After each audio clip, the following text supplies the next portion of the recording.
the deep state does have a very specific intellectual legacy, although I do think it has been sort of looted by the Trump train in a way where he is supposedly some type of lone, man on the horse up against the so-called deep state. That doesn't negate the actual intellectual content of what that terminology is.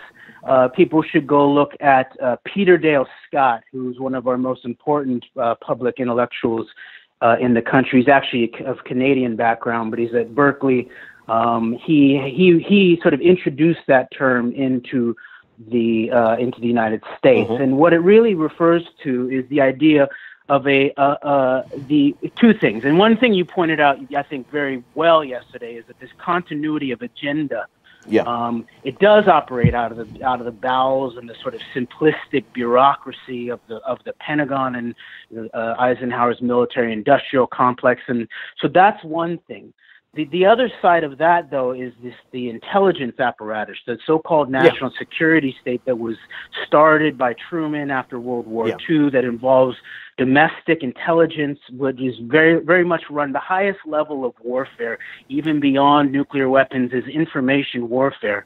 And I believe that if the progressive movement would have a better analysis of deep state politics, of deep politics, then it would be able to have sort of presented a much better candidate for its side in many ways. Because if we look at the other aspect of the deep state beyond continuity of agenda, it's the interface specifically, and this comes from understanding Turkish politics, the interface of the dark criminal underground network, the black economy, in relationship to the national security apparatus. Everybody especially African Americans, know that the history of this involves CIA drug running in the chocolate cities of America in relationship to covert programs abroad. Okay.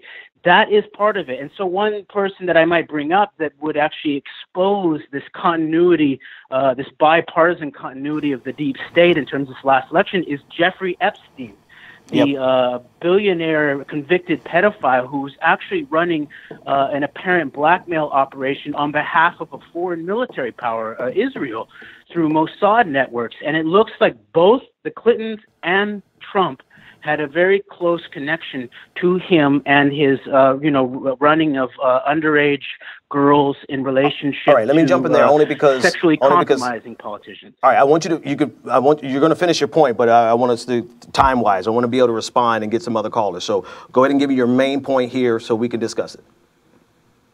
Yes. So then I appreciate that, and so the main thing is understanding that the nature of the deep state is structuralized conspiracy.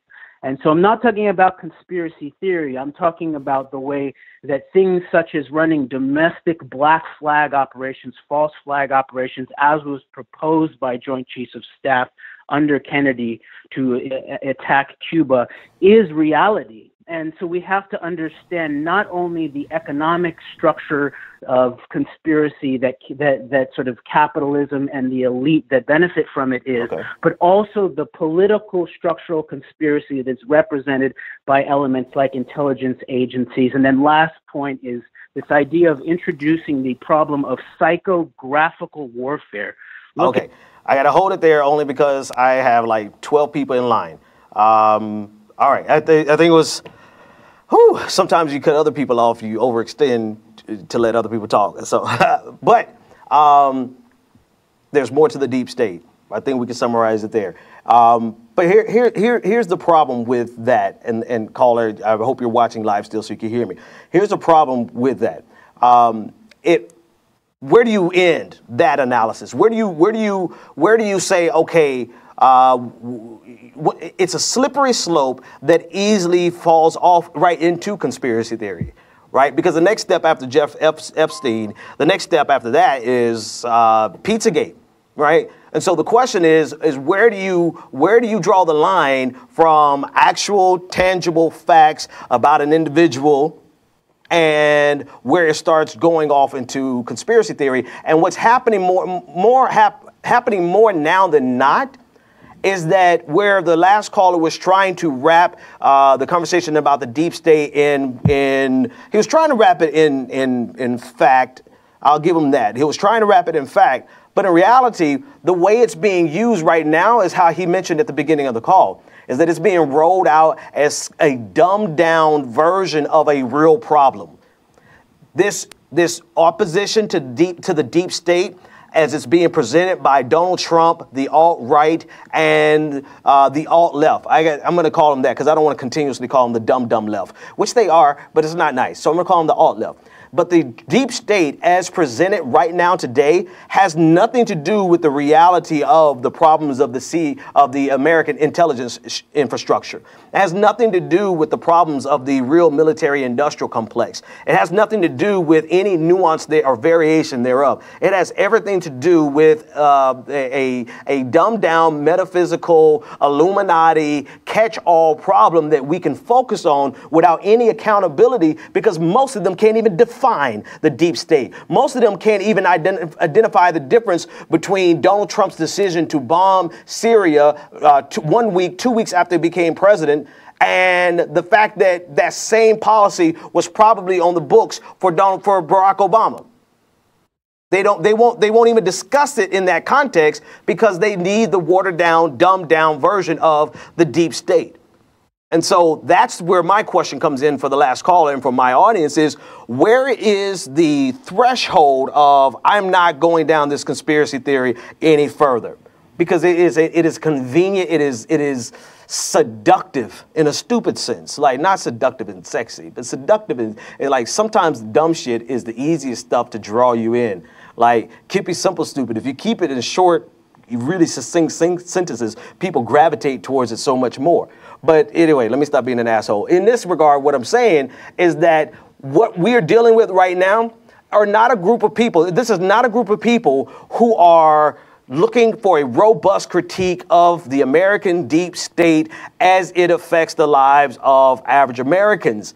They're not going to discuss that. What they need is a catch-all, dumbed-down villain that they can point to, and they have two, and this is what they're doing. The only two people, the only two groups that matter to Donald Trump, the alt-right and the alt-left, is the media and the deep state.